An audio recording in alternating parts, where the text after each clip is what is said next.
Yep. What the hell, dude? Why did you move the door? I didn't move the door. Hey, where is my dog?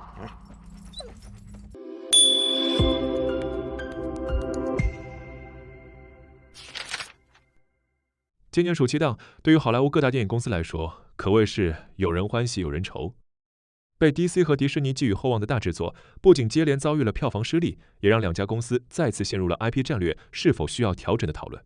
首先 ，DC 宇宙的第二部电影《超少女》，这部影片目前已经正式下档，结束了全球的院线放映。最终，《超少女》的全球票房仅收获了1.26亿美元，不仅低于《摩比斯暗夜博士》的1.67亿美元，和《小丑双重疯狂》的2.075亿美元，更是创下了自2004年的《猫女》以来 DC 真人电影最低的票房纪录。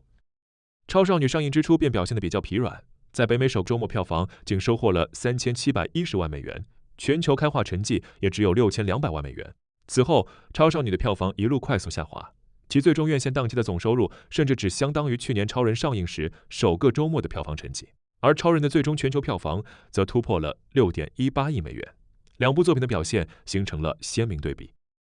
此外，超少女的制作成本高达1.7亿美元，再加上数千万美元的全球宣传费用，这部电影已经确定将会为 DC 影业带来不小的亏损。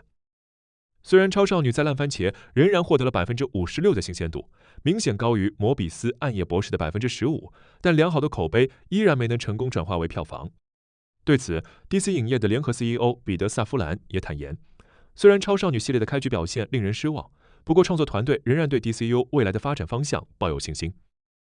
另一边，迪士尼在今年的暑期档同样遭遇到了挑战，《曼达洛人与谷谷》和真人版《海洋奇缘》这两部重要影片都未能达到迪士尼原本的票房目标。其中，《海洋奇缘》真人版的制作成本高达2.5亿美元，而其目前全球票房仅有约2.6亿美元。《曼达洛人与谷谷》的成本约为1.65亿美元，全球票房达到了3.45亿美元。虽然影片实现了盈利，但《曼达洛人与谷谷》依然是《星球大战》真人系列电影中票房成绩最低的一部。面对两部大片的接连失利，迪士尼的高层却展现出了不同于传统电影公司的态度。CEO 乔什·达马罗在最新的财报电话会议上承认，虽然两部影片的票房确实不尽如人意，但他认为电影真正的价值并不仅仅体现在票房的收入上，因为在《曼达洛人与谷谷》上映之后，影片明显带动了《星球大战》相关商品的销售，也吸引了更多游客前往迪士尼乐园体验升级后的千年损耗游乐设施。同时，《曼达洛人与谷谷》也进一步提升了《星球大战》游戏产品玩家的活跃度。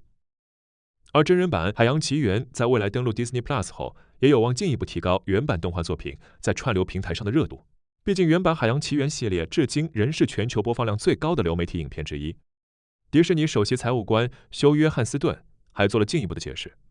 他表示，院线的票房成绩固然重要，但电影产业本身也是一种长期的投资。对于迪士尼来说，真正的竞争优势在于拥有庞大的 IP 生态系统。一部电影即使票房表现一般，也仍然能够持续带动主题乐园、授权商品、游戏以及流媒体等多个业务板块的长期收益。从目前的情况来看，无论是 DC 还是迪士尼，都在经历着挑战。DC 仍然希望依靠全新的影视宇宙重新赢回观众，而迪士尼则更加看重经典 IP 在整个商业体系中的长期价值。在未来，究竟是票房成绩重要，还是 IP 生态的持续经营更具竞争力，也将成为好莱坞未来几年最值得关注的话题。这里是影视查克 Think Check， 每天与您分享最新的海外影视资讯。